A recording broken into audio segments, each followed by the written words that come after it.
আসসালামু আলাইকুম।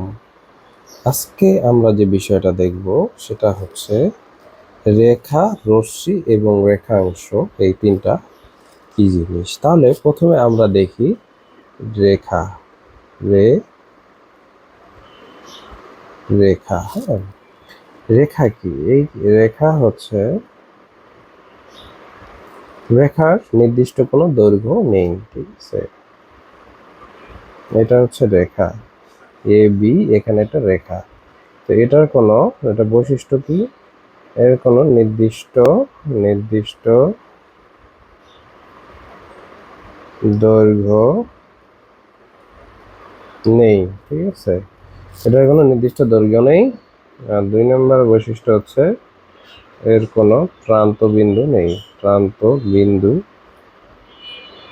বিন্দু নেই, ঠিক আছে। এই যে এটা চলতেই আছে, ঠিক আছে। এই যে চিহ্ন দিয়ে বোঝাইছে কি, যে এটা চলতেই আছে। হুম, তারপর আমরা যাই হচ্ছে রশ্মি, ঠিক আছে। ওটাতে 2টা তীর চিহ্ন ছিল না, আর এটা হচ্ছে একটা। তাহলে এখানে হচ্ছে এ বি হচ্ছে রশ্মি, ঠিক আছে। রশ্মির বৈশিষ্ট্য কি? রশ্মি হচ্ছে নির্দিষ্ট দৈর্ঘ্য নেই, এটারও নির্দিষ্ট দৈর্ঘ্য নেই, নির্দিষ্ট দৈর্ঘ্য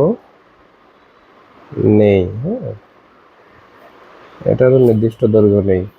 একটি রশ্মির একটি প্রান্তবিন্দু আছে, একটি প্রান্তবিন্দু আছে, প্রান্ত বিন্দু আছে, ঠিক আছে। এই যে এইটা হচ্ছে একটা প্রান্তবিন্দু, হ্যাঁ। আর আরেক পাশে নেই।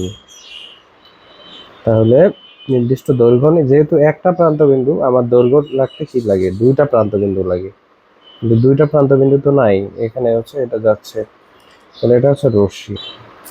তাহলে এখন আসি হচ্ছে রেখাংশ। হ্যাঁ, আমরা যদি রেখাংশ দেখি, রেখাংশ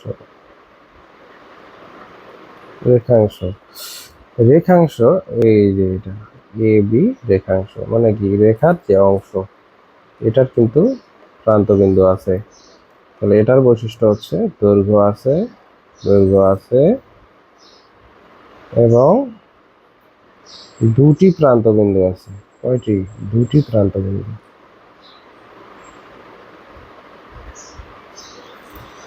তাহলে আমরা এখন জানতে পারলাম রেখা কাকে বলে, রেখাংশ কাকে বলে এবং রশ্মি কাকে বলে। তাহলে আমরা বন্ধুরা আজকে এই বিষয়টা ক্লিয়ার হলাম।